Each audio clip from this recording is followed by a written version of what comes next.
Hey everybody, it's GobletX and welcome to the Lorwyn Eclipsed Early Access Event. Thanks again to Wizards of the Coast for inviting me to this promotional early access event, and today I'm going to be playing my very first premiere draft of the brand new set. It of course is a return to Lorwyn, the classic, so if you played with any of those cards, you'll be familiar with the gist of what this set is about. Some very iconic fairy tale style creature types like merfolk, giants, kithkin, elves, elementals, all of that good stuff, as well as some of the stuff from Shadowmoor and Eventide. So some -1/-1 counter mechanics like we used to have Wither back in the old set. Now we have the Blight mechanic, putting -1/-1 counters on your own cards to get some kind of benefit, and then some cards that'll remove those -1/-1 counters for benefits, and then another Shadowmoor Eventide thing, a bunch of hybrid mana cards, which are really, really cool cards you can cast for 1 mana of either of 2 colors. So like an Azorius hybrid card, a white-blue hybrid card would be castable with either white mana or blue mana. So very cool set, lots of cool stuff going on. I'm excited to hop into it and see what the draft format is like. So without further ado, let's see where the cards take us today. All right, here we are for our pack 1, pick 1, which shows off some of the -1/-1 counter strategies, some of that blight kind of stuff. The Moon Shadow is a 1 black mana 7/7 with Menace. However, it enters with 6 -1/-1 counters on it. So it starts as a 1/1, but whenever one or more permanent cards are put into your graveyard from anywhere, while it has a -1/-1 counter on it, you can remove a -1/- counter from it. So a 1/1 Menace for 1 that is going to sit there and slowly get bigger throughout the game as you're trading your creatures off. There's other ways that you can trigger this as well. If you're cracking an Evolving Wilds, that's putting a permanent into your graveyard. The Evolving Wilds itself is going into the grave, you're removing a counter. If you're discarding a card to draw a card, if you're discarding a permanent card, you're going to remove a counter from it. If you're milling yourself, that's putting a permanent card into your graveyard from somewhere. So Moon Shadow seems like it could be a really strong build around and a strong way to start the draft off because it'll fit well into multiple different decks. Green-black is the Elf's deck, but the Elf's deck is also about milling yourself and filling the graveyard with stuff. So that's a way to get rid of those counters. The Black-red deck is about blighting a lot, putting -1/-1 counters on the board, and of course the goblins. And the Black-white deck is about putting -1/-1 counters on the board. So any of those kind of cards also work really well with the Moon Shadow because you could put more -1/-1 counters on this in the late game, expecting to remove those counters over time. Pick 2, we get another black rare, and this shows off the hybrid mana in the set. Abigail Eloquent First Year, 2 hybrid white or black mana for a 1/1 flying first strike lifelink. When Abigail enters, up to 1 other creature loses all its abilities and instead gains flying first strike and lifelink. Really, really strong card. You just get to play this if you have like a 2/2 or a 3/3 on the board. I don't care what stats that card had before, what text that card had before. Turning it into a 2/2 first strike lifelink flyer or a 3/3 first strike lifelink flyer is turning it into an incredible card. So I'm going to take Abigail here, and what's so awesome about her is she's a card that kind of gets better later in the game when you have larger creatures. So she's really playable in either a white deck or a black deck, despite requiring 2 mana of that specific color. You could play her in a blue-black deck, and it's okay that she costs double black, because you don't have to cast her till like 4 or 5 mana on the board, like turn 4 or 5. Anyways, pick 3. We got another black rare again, somehow. We'll take a Deceit here. And for now, all we know is we're definitely playing black. This is another hybrid mana card that is playable in a mono blue deck or a mono black deck. You don't need both the abilities for this to be good. I mean, 5 mana, 5/5, make your opponent discard a card is fine. Obviously, it's going to be at its best if you're playing both of the colors, because then you bounce a card and make them discard a card, which is excellent. But Deceit's a sweet card. We could just draft 4 black rares in a row. However, Mornsong Aria is the first one I think is actually probably quite weak in draft and sealed. 3 mana for an enchantment. Instead of drawing cards, everybody can lose 3 life and search their library for a card and put it into their hand every turn. So because this is dual-sided and each player is getting the same ability, the same benefit, not the kind of card you really want in 1v1, so I'm not so interested in that. The Heirloom Auntie is fine as well. It's another card that's going to remove counters from itself every time one of your creatures dies. That can be okay just to stick heavy into black here, but there's probably something stronger in another color. Like, this is a whole bunch of mana, but you can convoke it by tapping a bunch of creatures. Bounce 2 cards, get a merfolk. That's interesting. I think it's just that or the Auntie. I'll just go with the Auntie there. Again, because we're so locked into black here with all these cards. Pick number 5, Scarblade Scout's a card that works really well with our Moon Shadow. 2 mana for a 2/2 lifelinker that also mills 2 when it enters to potentially have some permanents go into our graveyard for that card. So I like turn 1 Moon Shadow, turn 2 Scarblade Scout is a great curve. Plus a 2 mana 2/2 lifelinker is just a good stat line in general. So that seems pretty good to me. We can also go off color for removal, grab a Liminal Hold here. But I don't mind keeping that second color nice and open still. Grab a Scarblade Scout. Pick number 6. Vile Boggart. 1 mana, 1/1 when it dies, put a -1/-1 counter on a creature. That's just a good expendable early creature to play. Again, another card that'll work well with Moon Shadow. Don't mind that at all. Not a super exciting pack here. The Wayfinder is really flexible. It's a changeling, so it works with any deck that cares about a specific creature type. And it's mana fixing in any deck. It's completely colorless to cast, and it grabs you whatever basic you need. So Wayfinder's the next interesting card to me, but I like the idea of potentially playing mono black. One thing you can do with all these really, really hefty hybrid mana cards is you can try to play like a mono-colored deck with all of the hybrid stuff in it, because there's going to be some of these cards that are going to be like hybrid triple red or black, and then like hybrid triple blue or black, and you could play both those cards in the same deck if you're playing just exclusively swamps. So that's an interesting thing you might be able to pull off here. Pick number 7, Barbed Bloodletter seems fine. Flash equipment, give +1/+2 and Wither until end of turn, so you get to put -1/-1 counters on your opponent's cards. That or like a hasty little goblin thing or a make 2 goblins thing. I'll just take the Bloodletter. Again, I'm not really going to push off black unless I see something that looks really exciting to me, and I haven't really played the set enough to know what the like really exciting commons and uncommons are. Unless I just look at them and straight up they look like a really absurd card, a really absurd rate, and none of these are just jumping off the page at me, so another Scarblade Scout it'll be. I doubt we'll stay mono black by the end of this draft, but I think it will be an option every now and then in drafts in this format, so not impossible. Take another Heirloom Auntie.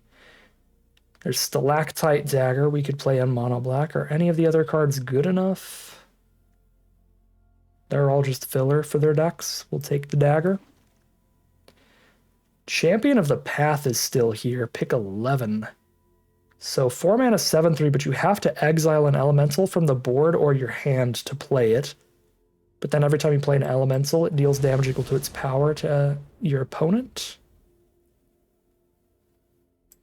Okay, maybe like red-black elementals. We do get a fairy here pretty late. Yeah, last pick, decent little flash-flying fairy alongside having a Deceit here could move us to blue-black. And here's one of those really restrictive hybrid mana costs I was talking about. This card is only easily castable in mono-blue, mono-black, or blue-black. This is much different than like a Deceit, where you could play it in any black deck or any blue deck. This is specifically you want to be blue-black, or just one of the 2 colors and nothing else. But it's a very strong card. If you play a bunch of instants, every time you cast a spell during your opponent's turn, you can pay a life and draw a card, which we can do off of the Glamourmite here. And we also have the Deceit, which gets better if we pay double blue on it. So I like the idea of heading towards blue-black here, seeing that. Other really strong cards here too. The Stoneback that keeps getting bigger. The Adherence gets massive if you mill yourself a bunch. Cool stuff in the pack, but I like the idea of some blue-black flash here maybe. Or mono-black, Voracious Tome Skimmer still works in that. Pack 2, pick 2. Creekwood Safe Right looks pretty strong when we've got a bunch of Scarblade Scouts. We've got 2 right now, so ideally we pick up some more, but those are like some cheap elves that we could trade off and have them end up in our grave, or they mill ourselves, which could put an elf in our grave. And if that happens, then this is a 2 mana 2/2, and then 3/3, and then 4/4, and then 5/5. It just gets bigger and bigger. So that looks pretty cool. The Blackthorn's also pretty cool. Blight every time it attacks to draw another card. Put some counters back onto something like the Safe Right and just keep drawing cards forever. I'm going to go for the Safe Right, though. We've already got a chunk of elves in here. Another Voracious Tome Skimmer towards mono black or blue black. We don't have a lot of instants right now, I'm noticing, as a potential flaw of our deck currently. These red cards were really late, but they're not great. I've got one Barbed Bloodletter. That is an instant speed card. So with 2 Tome Skimmers, we're absolutely running that. And then we've got one Glamourmite. Yeah, we're really looking for instant speed stuff and removal spells. We've just got a chunk of solid creatures and not much else right now. Here's a good elf for our self-mill cards, the Stoic Grove Guide. If it ends up in our grave, we can just exile it from grave, get a 2/2. That looks pretty good to me. 3/2 that draws a card when it dies is okay. Green ramp card is okay, but none of these look strong enough to push into another color. We'll just take the elf thing. Stick on the blue-black plan. Any instants? We do find an instant. We find Unexpected Assistance. Draw 3, discard a card. We can do it instant speed and get another card off of our double Tome Skimmer. It's got Convoke as well to make it a more reasonable mana cost. However, as I said before, we're also really low on removal. We don't have anything that blows something up. And here's a liminal hold out of white. Here's a removal spell if we push into white instead of blue. It's really hard to move off double Tome Skimmer, so I'm just going to take the blue draw spell and cross my fingers and hope for the best. Oh my god, triple Tome Skimmer? It's so tempting, but I'm so low on removal. I feel like Temporal Cleansing is the much safer pick. It is temporary removal. They will redraw the creature eventually, or the non-land permanent eventually, but it'll take them 2 turns to do it, and it takes the whole draw step, so it is 1-for-1 removal. I'm so greedy. I'm going to take Tome Skimmer. And here's another instance, the Unexpected Assistance. It's kind of weird I'm tacking like an additional draw 1 on top of all my draw 3s. Like, is that really that exciting? Probably shouldn't be, but I'm excited. We got a little elf self-mill sub-theme going on that makes our Moon Shadow better. So I'm going to play the Eulogist here, too. Here's another instant speed card, the Barbed Bloodletter. It's competing with another self-mill card, the Scarblade Scouts. Happy to see the black cards wheeling, though. Triple Voracious Tome Skimmer. I'm going to take the flash card over the elf there. Fairy Macabre from the bonus sheet, just 3 mana, 2/2 flyer. I don't think we're ever discarding that, but I'm not playing Wanderwine Distractor. Alright, blue-black flash is going to be the deck. And the rare here for our final pack is Taster of Wares. 2 and a black for a 3/2. When it enters, target opponent reveals X cards from their hand, where X is the number of goblins you control. You choose one and they exile it. If an instant or sorcery is exiled this way, you may cast it as long as you control this creature. And mana of any type can be spent to cast that spell. So 3 mana, 3/2, your opponent exiles a card from hand. That's the worst case scenario. It's a pretty good spell. We'll take the Taster of Wares here. Don't expect to be exiling an instant or sorcery and casting it against your opponent often, but again, just a bigger upgraded Ravenous Rats or Virus Beetle or something like that. Perfectly solid card. This is the actual perfect card for our deck, Blight Rots. 3 mana instant. Put 4 -1/-1 counters on a creature. We need removal desperately, and if we find instant speed removal, that's even better because it triggers all of our Tome Skimmers, so we're definitely playing Blight Rots. Although I do want to mention Tam would be a very solid card. Just a really good blue spell, giving all of your other creatures hexproof from their own colors, and you can tap Tam to give them all colors until end of turn. So if you tap Tam, you make one of your cards 5 color, which gives it hexproof from all 5 colors. So you can like use this similar to how you would use a Mother of Runes if you've ever played with that card, where in response to removal, you just tap this and say nope over and over again. We've got a Gloom Ripper here. 5 mana, 4/4. When it enters, target creature you control gets +X/+O till end of turn. And a creature your opponent controls gets -O/-X till end of turn, where X is the number of elves you control plus the number of elves in your graveyard. I think we have enough elves that this qualifies as removal. This is the kind of stuff we wanted to see earlier, though, because there's also another instant speed removal spell. This is the biggest competition because it triggers all the Tome Skimmers and its removal that we need badly. There's also a safe right here. I think I'm going to take the Gloom Ripper, though. Removal and a creature all in one is just so impressive to me. Do we have removal in this pack? We have a counterspell, but double blue is going to be hard. We're going to be much deeper on black than blue, it looks like. Other than that, there's this really expensive stun card that doesn't really count as removal. So there's a safe right for another elf that could keep getting bigger. This is kind of removal, this Gnarlbark Elm. So it's kind of like a 3-mana 1/2, you spend 3 and then give something -2/-2. And not really. I'm just going to take another one of the elves here, the safe right, to keep getting bigger. I don't know how that happened, but I'm somehow auto-highlighting the card I should pick here. Temporal Cleansing. It's not an instant, but it is a good tempo removal spell here. Perfect Intimidation's cool, but I gotta get stuff off the board. Oh my god. 4 Voracious Tome Skimmers? I don't even have enough instants for these cards, but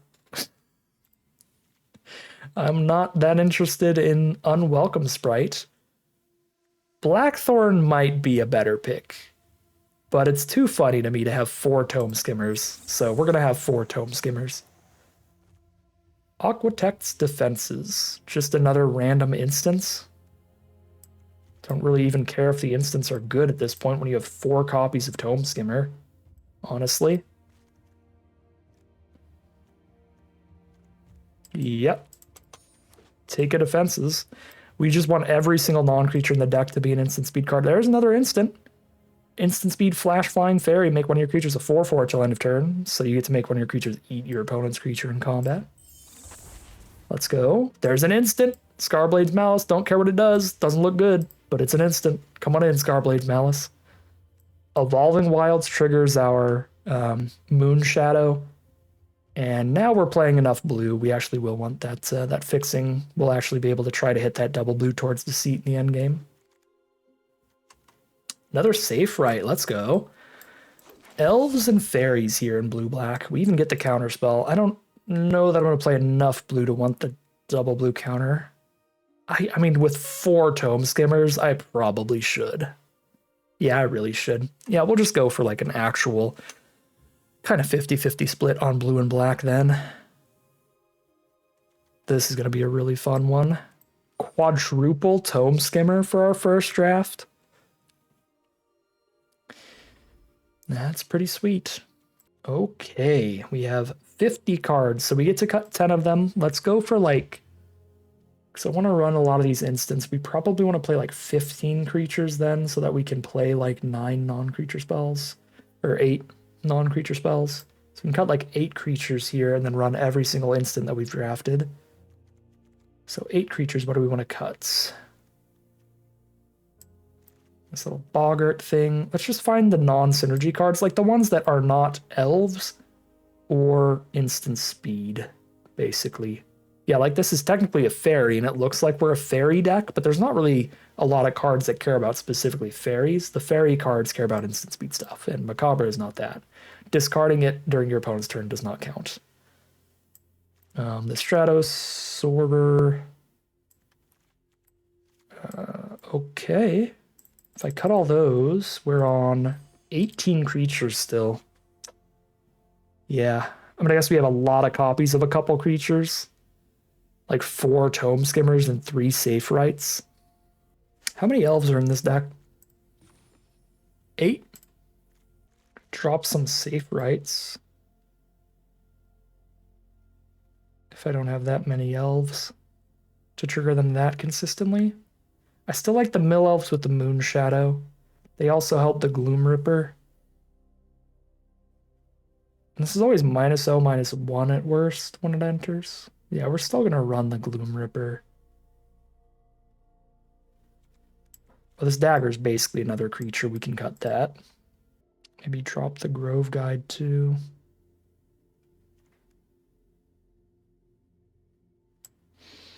I mean, I guess a 3-mana 3/2 Ravenous Rats is not that good. We have literally no other goblins. That still feels pretty good. Virus Beetle is a 3-mana 3/2. Virus Beetle, except you know that's going to trade into something. At least a lot more likely than a 1/1 trading into something. Some difficult last cuts here. I think I want to keep a bunch of 2-drops in here. Because we really want to go... We want a lot of creatures on our board early for Abigail and for our bloodletters and for our defenses. A lot of cards really incentivize that, so might cut like a 4 and a 5 and a 5 and just go really low curve. Because our cheap creatures eventually become our big creatures. They become our 5/5s later. And this one becomes a 7/7 if it lasts long enough. Cut those. Now we're on 16 creatures. I can cut my sorcery and run entirely instants. Very low interaction though if I do that. Strictly trying to win, I'm almost definitely supposed to cut some amount of Tome Skimmers, if nothing else. But I'm going to go full meme team here, all instants with these Tome Skimmers. And I suppose we'll cut one land. The curve's pretty low here, and we have a lot of potential card draw. 18 black cards, 11 blue, go 8/7 in Evolving Wilds. Call it a deck here, hop into the gameplay, and we'll see how far this one can take us. If these cards have flash, they'd be so good. Have a play set of them, they all flash into each other. Oh my god, this curve just became incredible. We got Moonshadow into the Scarblade Scout on 2 to trigger the Moonshadow. Skimmer on 3, then Unexpected Assistance with all these permanents on board. To convoke that. We milled a couple permanents for the Moonshadow. It only triggers once for each time we mill it though, but still, 1 mana 2/2 Menace now. Already well worth it. If we Abigail the Moonshadow, it's not going to have Menace anymore, and it will not remove any more counters. So we're not going to do that. I'm going to hold on to Abigail for now, I think. If we really want to cast Abigail, we'll do it on the Scarblade Scout. Our opponent starts with the 2 mana 2/1 flyer. Whenever they cast a spell during our turn, they surveil 2 as well, but they went ahead and main phased their Thirst for Identity. Draw 3, discard a creature, discarding Flaring Cinder, probably looking for more lands. Probably lands of their second color. Let's send in the board. If they trade into the Scarblade Scout, that's a creature going to grave. That's a Moonshadow counter. So that's just a great trade for us. No blocks, which is also good. They go down to 14, we go up to 22, and here's a Voracious Tome Skimmer. They do find a mountain now. They play their 4th land and pass. Unexpected Assistance. If we cast it during our opponent's turn, we can draw a card off of it and trigger a Moonshadow off of it, but it looks like we're just attacking with everybody right now, which means not holding up the permanents to convoke.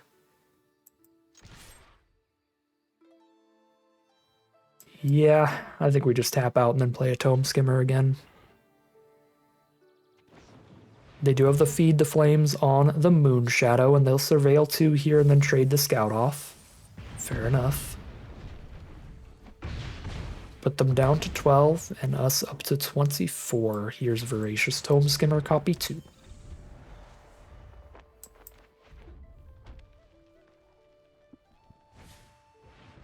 And there's a 2/4 that draws them a card whenever they cast a spell with mana value 4 or greater. Awkwardly, I need one of these untapped to convoke Unexpected Assistance here. Which means I kind of...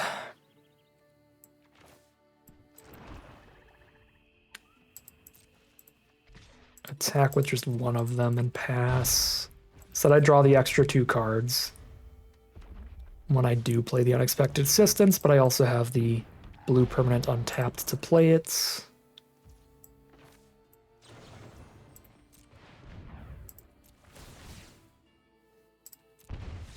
There's the concession from our opponent. I mean, draw 5, discard 1 is gross. And we have 4 power flyers to hit them down to 6. That is 1-0 heading into game 2. Double Tome Skimmer into the instant speed removal of Blightrot is gnarly. It's slow. We won't draw the cards out of them until turn 5, so they have plenty of time to kill them before we get the value, but still. Our opponent starts with Great Forest Druid, which holds our Creekwood Safe Right off. And they're green-red. They drop their 3/2 now. Discard a card, draw a card for it. The flyers can get in for some damage while we're setting up.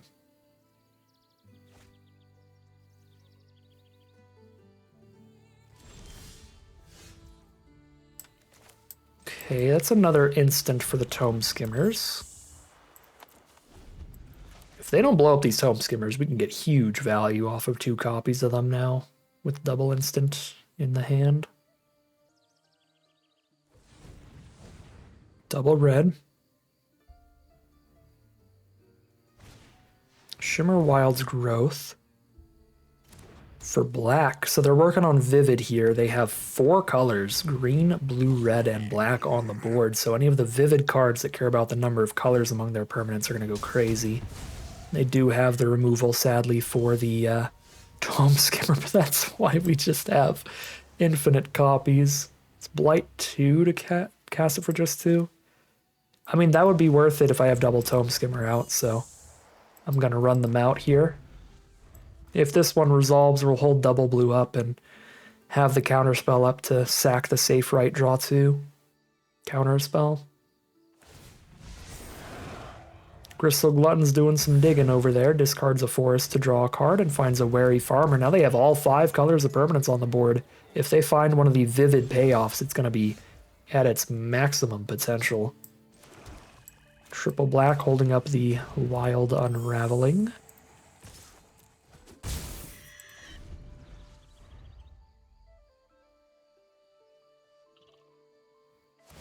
They discard a card to the Glutton again to draw a card. It's another land. They are kind of flooding over there.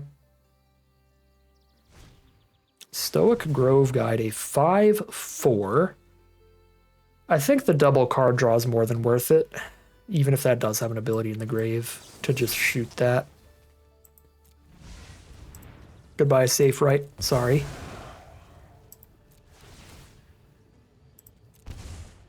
We draw Scarblade's Malice. We draw Aquatex Defenses, and this isn't once per turn.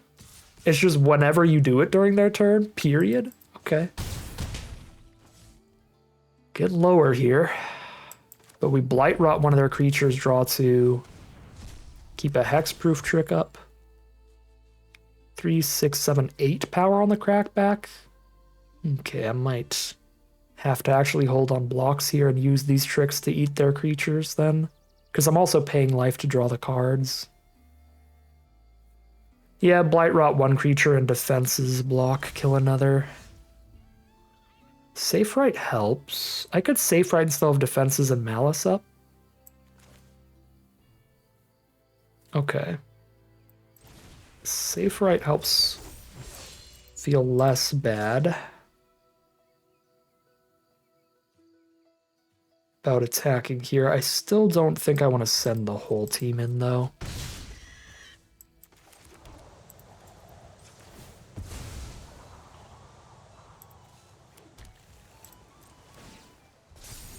Oh my god, we've got an Elfin Grave, because we have another Safe Right. That's so good. That's so good. This is going to be a 4/4 soon.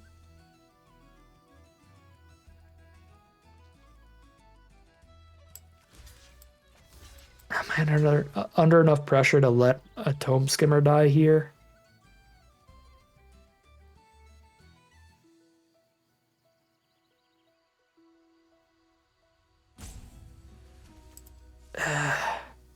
No.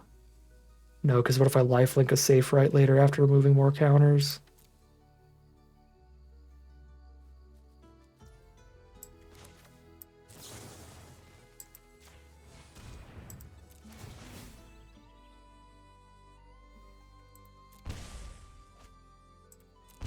Lifelinking blocker. Let's go.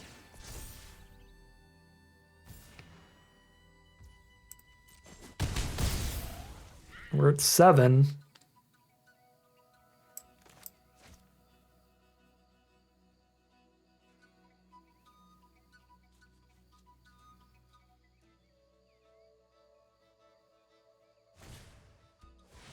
Can't be blocked by more than one creature. And can give the elves +2/+2 on a turn. That is scary. I am scared. So we're gonna Blight Rot that.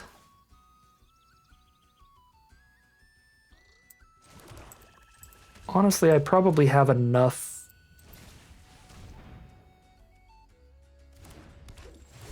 I might have low enough life here to just Blight Rot right now. Oh no, deceit. Tragedy strikes. But yeah, if I let them untap with that +2/+2 somewhere, it's gross.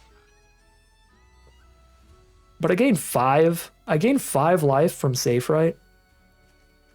2 life from Scout. I'm full greeding it. Watch me die for my greed. But here I am. No, I changed my mind. I feel like we can't possibly lose if I just kill that here.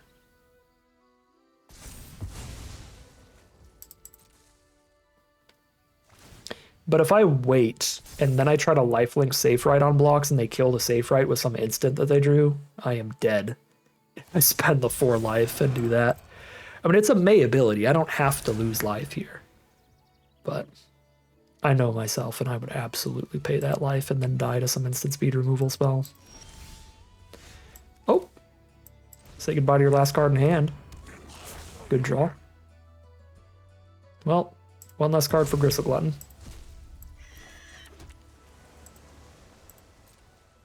Boop, boop, boop.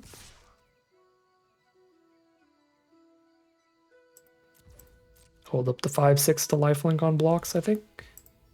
Get some free life gain on attacks. God, it's 6/7 now. Shimmer Creep, Life Drain. I'm glad I gained some life before this, but that's big. Go to 5, they're back to 12. See the life total advantage, flip. Looks good. It's a big menacer too. That draw is not good.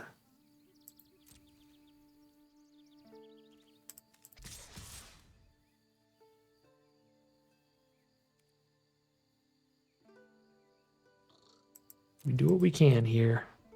They're on a 3-turn clock. They're dead in 2 more swings after this.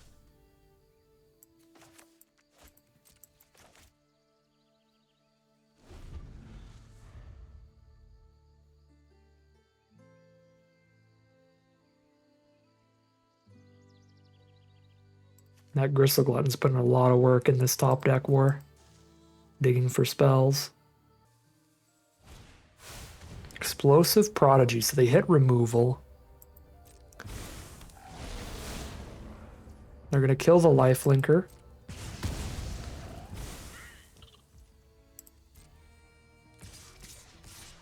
Send in the team.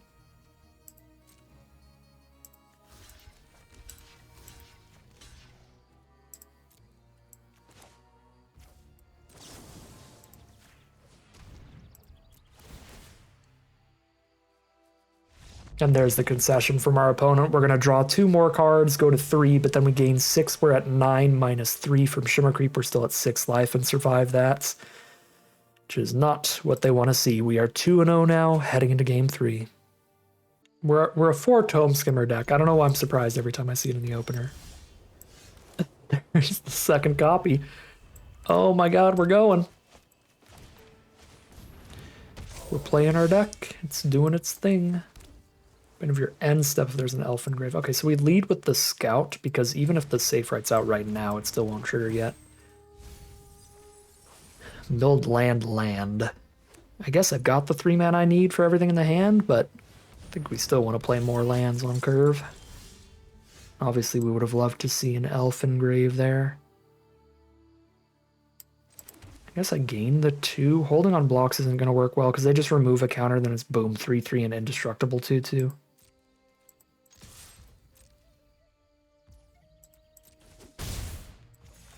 Run out some Tome Skimmers.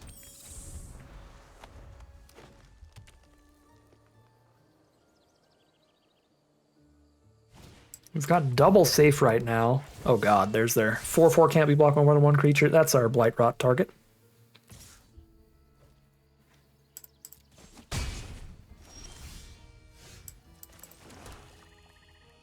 Double safe right is tempting. Tempting. Be 2 3/3s here if the scout dies.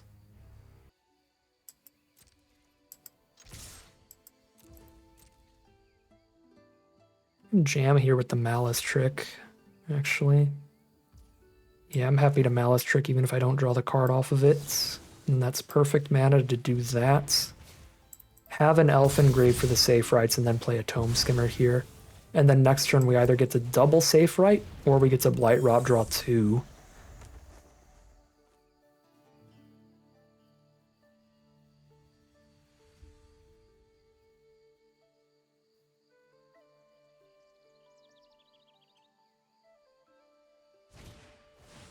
Thought Weft Imbuer. For the gigantic attack alone exalted attacks. Okay. They've only got 2 Kithkin out, so if I blight rot the down guard next turn, they don't really have swings. I think I have to preserve my life total because I've got double tome skimmer. I'm going to try to start chaining together as you do.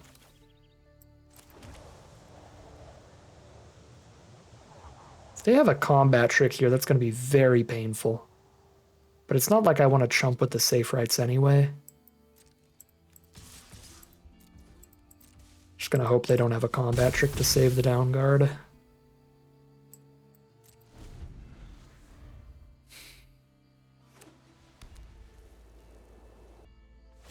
Actually, the combat trick wouldn't even be a nightmare because they're -1/-1 counters.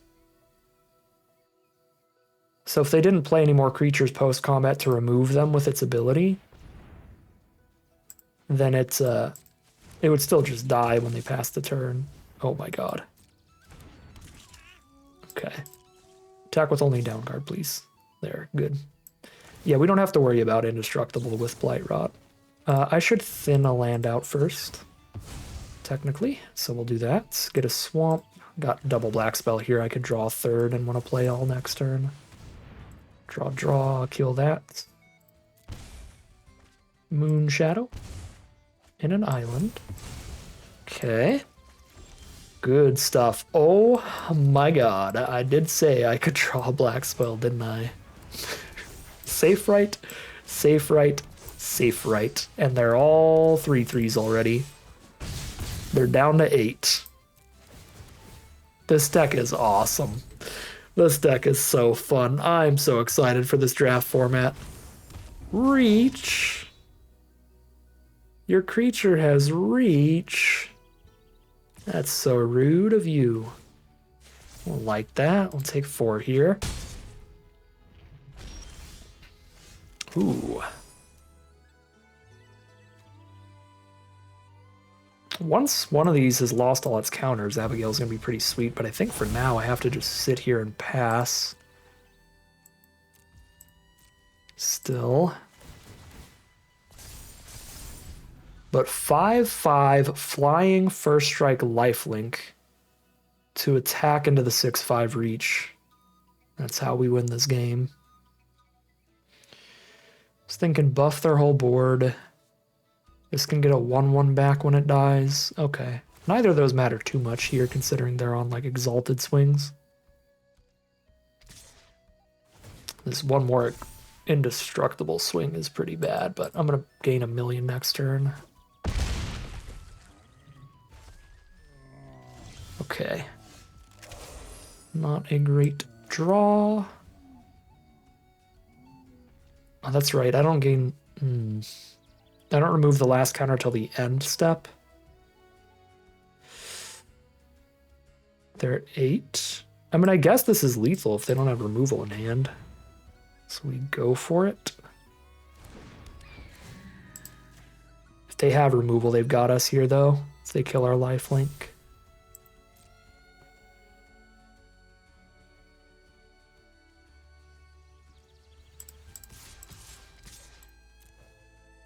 Fingers crossed. Oh my god. We did it. We did it. That is 3-0 now, I believe. Could be miscounting here. but a very, very good start from this deck. This has been a super, super sweet way to start the draft format, and it absolutely is a 3-0 heading into game 4. We're tome skimming all day, every day. You know what it is. There's the safe right to go with the scout. Beautiful. 2, 3, and then 4 go safe right bloodletter if I want to be mana efficient, but then I draw one less card off of the bloodletter. Playing against green-red, they are on the play. Starting with that Foraging Wickermaw, they're a vivid deck, because they're green, red, and blue. So they have many different colors. What do you got, Scarblade Scout? No elves. Another instant to our grave, sadly. But that's life. Crossroads Watcher, 3/3 trample. Ooh, Deceit is coming up to wrap up this game later. It's gonna be a good one.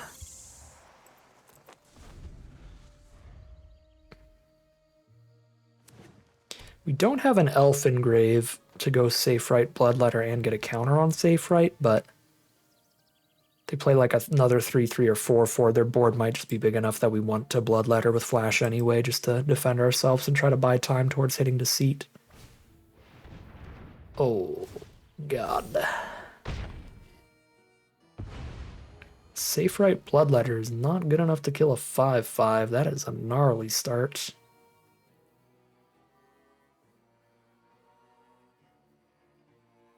I mean, I guess I could play safe right and bloodletter and double block and hope they have nothing. I feel like I just gained 2 on the crackback and play Tome Skimmer here, though. Awkward.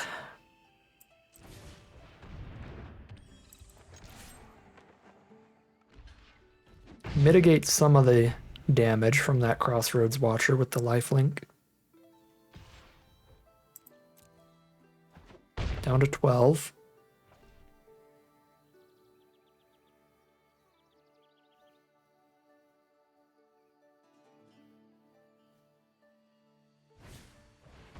They play a mana rock that can turn into a 4/4. Too much removal in your opening hand, friend. Too much removal.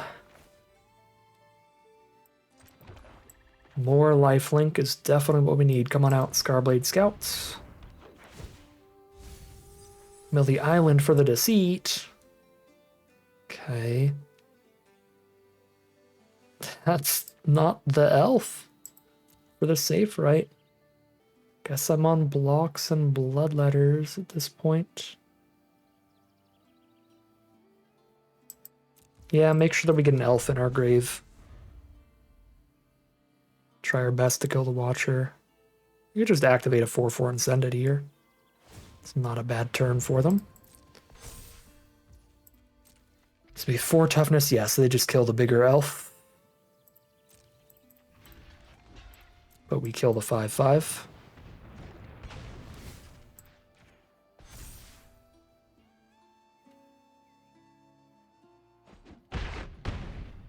Gain a bunch of life. Play island for turn. We find Blight Rot, so we don't have the 5th Deceit mana. Now we have an elf engrave for the safe right, though. To juice up. I don't need to Blight Rot anything on this board right now. I think I'd rather just start racing with lifelink. And take 4 on the crackback if I'm hitting for 3 and gaining 3. We wait till the safe right's a 4/4 and then we've got blocks. Tend the Springs. Grab a land from their deck, put it into play. That'll be the 7th to make a 3/4 as well. Very good.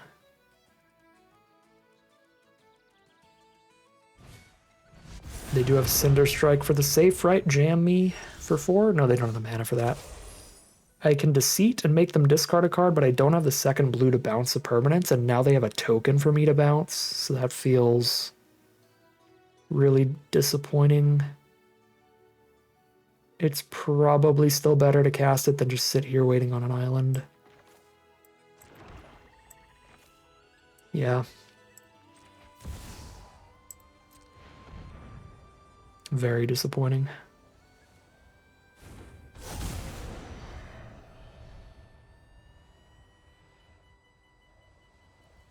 Good old 6 mana, 5/5 World's Saddest Deceit. They're playing completely off the top, but we have a slightly bigger board and a Blight Rot, so I think we're a tiny bit favored, but they are the first to draw, so maybe they're a tiny bit favored.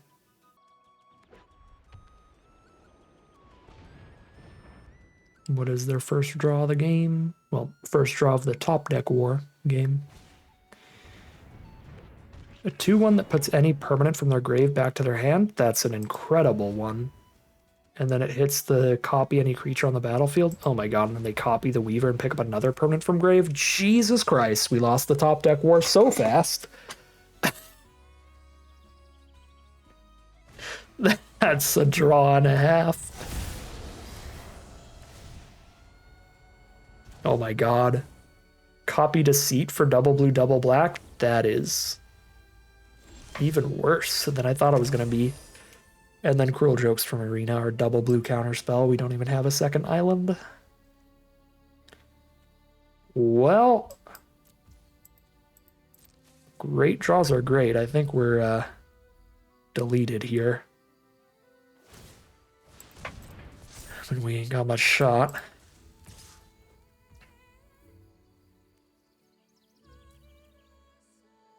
If I Blight Rot that, then Deceit just starts coming in. Which is actually just more damage to me if I Blight Rot that. Top decked another creature.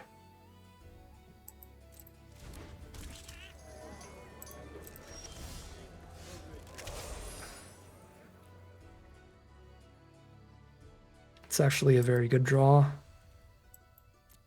Please miss. Just draw land this turn, I beg.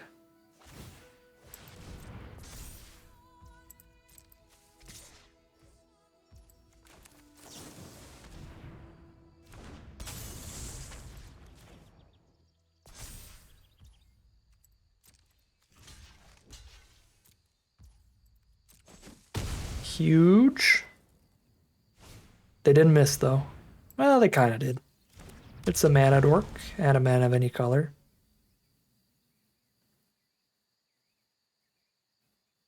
Do I still have to just hold this Blight Rot? I think I do.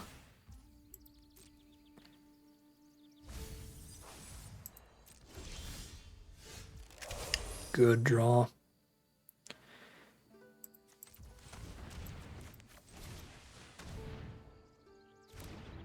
Safe right to keep getting bigger. They have a 3/4 reach. What am I doing?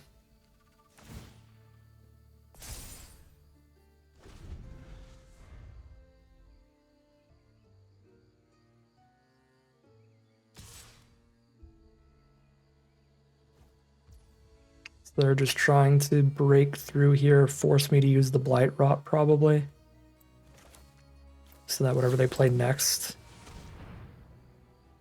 gets to stick around.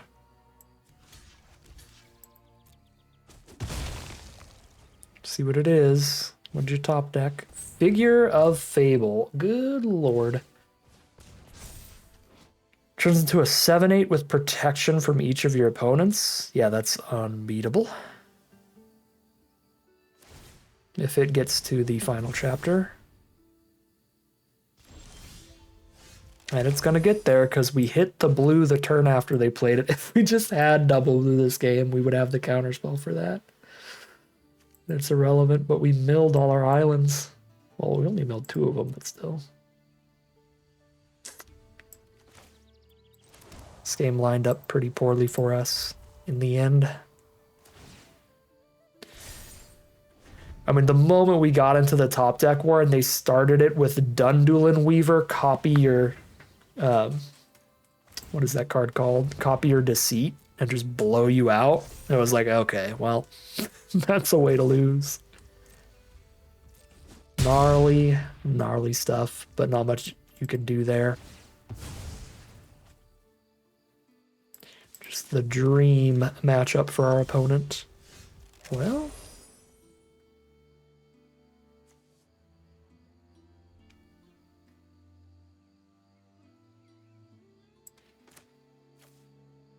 Might not be completely out of it. And we're probably completely out of it.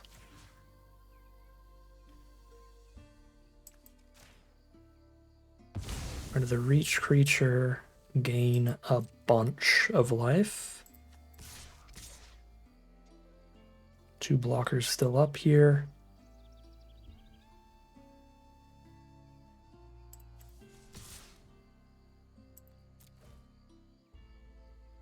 It's a race, Figure of Fable. It's a race.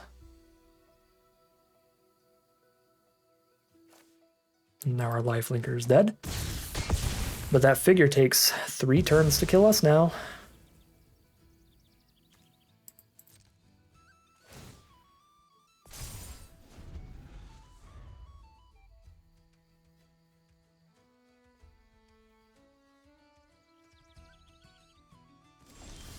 They pass, they hold it up on blocks. That is one way to do it. Because then we just can't attack into that on the ground.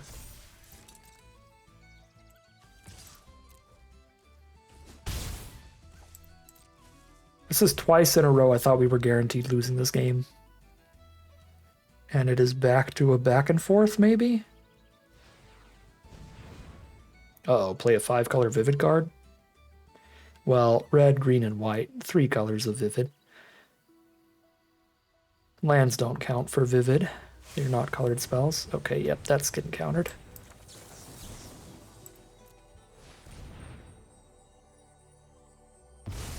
That's a 3/3 flyer, draw 4, because it's a blue spell, a blue permanent on their board. Hey, that's lifelink 1 time.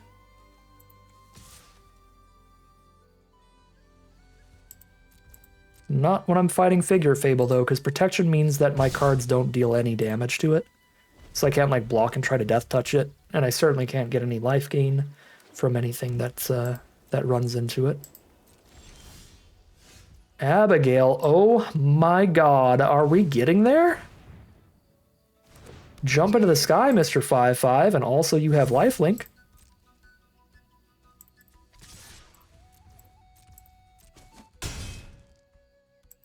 No shot.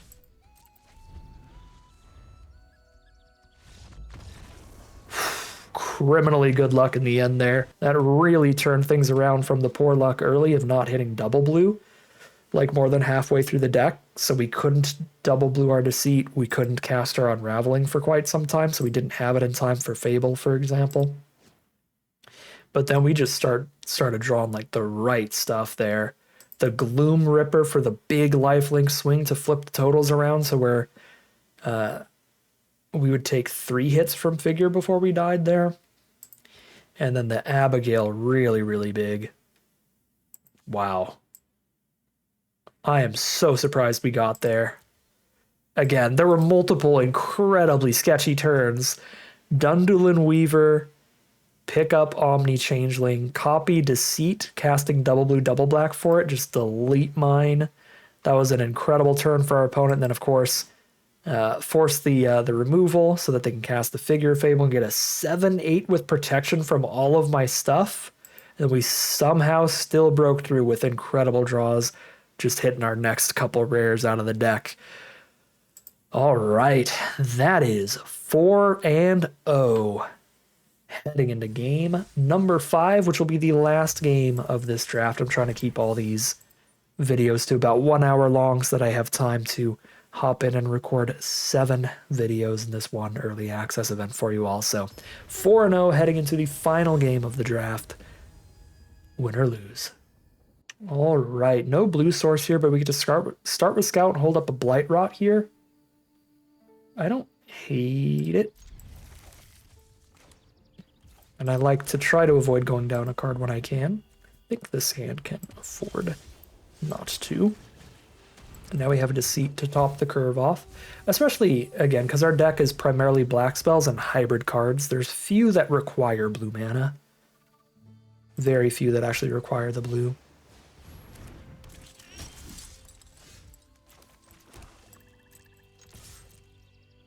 Can Get in there, little scouts. Alright,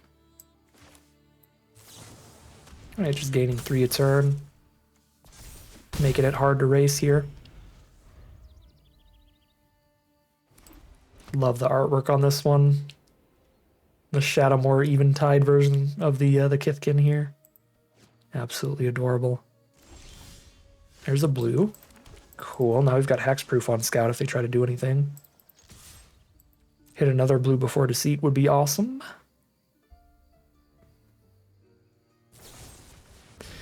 This is actually quite fun. Build your own gigantic lifelinker. If we find Abigail, we've built like a full Sarah Angel, a 5/5 flying first strike lifelink. Although I guess this is a 4/6 and not a 5/5, but still.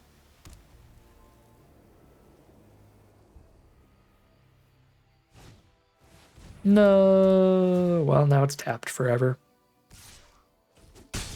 Can we return our own permanent with this? We can. If we hit double blue, return our scout to our hand with that. Okay. Do not mill an island, Scarblade Scout. Oh, you little jerk. I should have known you had malice in your heart.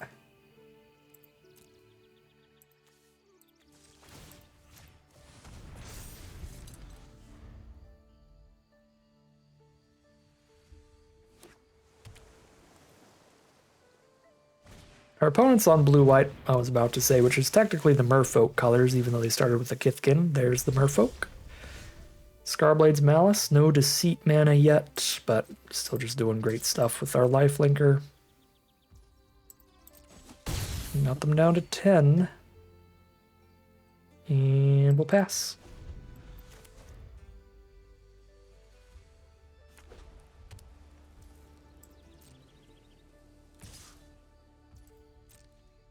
Back down to 26.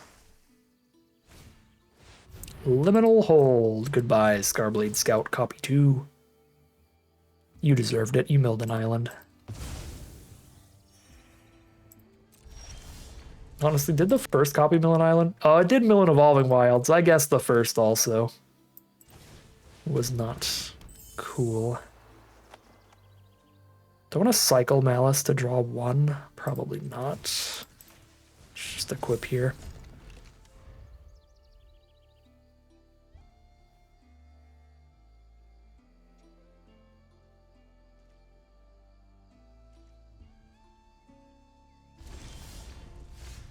Okay, that's not awful. I actually should have played that pre-combat in case they have, like, destroy target creature. Then a permanent goes to my grave and I remove a counter from this. Generally speaking, the easy shorthand is to always cast your stuff main phase 2, but it's not one of those positions. Because we have something that might trigger during the combat.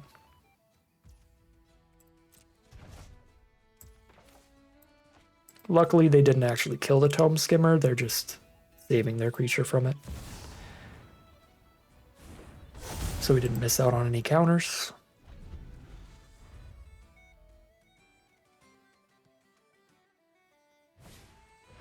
Liminal Hold. It's an exile and not a kill. If I Blight Rot right now, I can draw a card off this first. I want a card pretty badly. Because I'm really trying to find the 6th mana, preferably a blue. But even if it's not a blue, it's going to be good. Because we know they still have cards left. And it is a blue, we found an island, let's go. I could cycle Malice to draw 1 as well, but I'm not going to do that.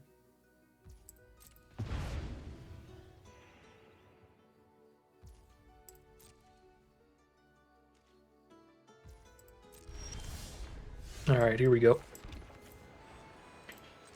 Double blue and double black on Deceit. Beautiful stuff. I'm just gonna kill the token. Because I don't want to bounce a Liminal Hold and have them just recast it anyway. Oh, I should have bounced my own scout. I'm dumb. Just talking about being able to... Whoa. Exile any number of creatures. At the beginning of the next end step, return them to the battlefield tapped. Prevent all damage that would be dealt to you. Weird card. I think I just get rid of the removal spell. 4 damage to a tap creature. This is a 5/5, so they have to lose the shield bearer and play that. Maybe it's actually just kill the Sky Swimmer. I'm just gonna kill the Sky Swimmer.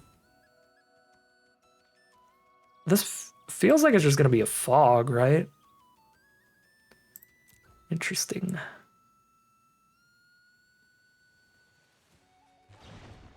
Alright, that's fine with me. Keep out the menace card that could get bigger, but it's just a 1/1 for now.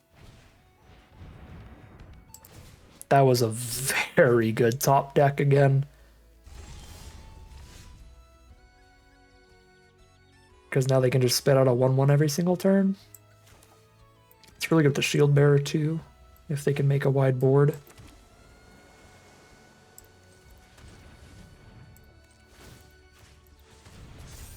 Well, force them to chump with a Kithkin every turn.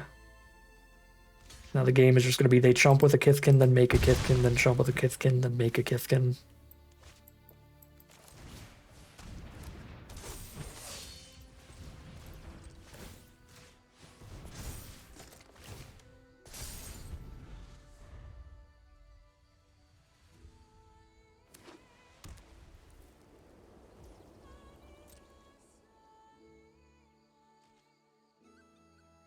I'm gonna have 2 creatures big enough to attack now, and they can't chump both forever. They could block and activate Shield Bearer to block this either one with a 3/3 and a 2/2.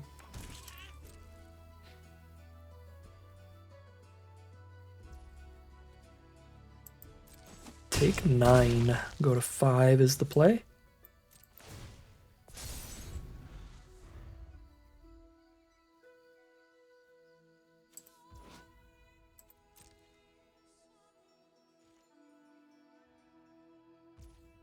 Beginning of the next end step. So it's like they exile my stuff and then it comes right back during their end step. But then I don't hit them next turn. This is just fog, right?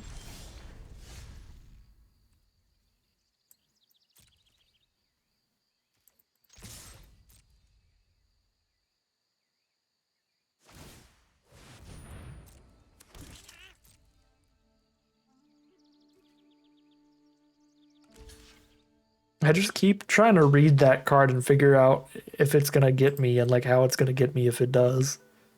I'm like, I'm pretty sure I'm fine. Okay, they save their creature and get a 1/1. It doesn't win or anything, so I'm just gonna let that happen. Save the counterspell for something that's actively gonna win them the game. They could draw a bomb rare of some kind.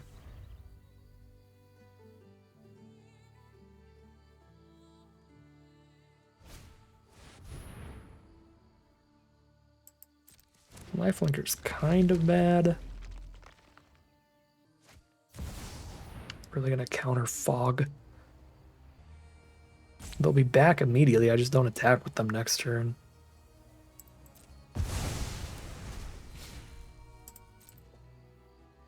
And they get 1 turn of breathing room.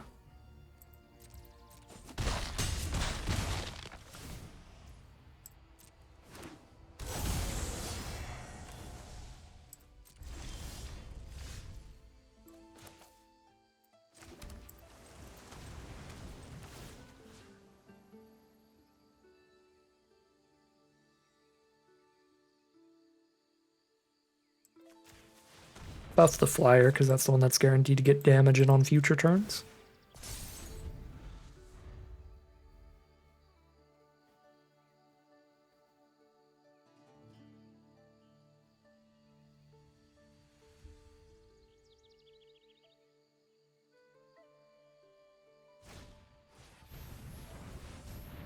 I will counter that.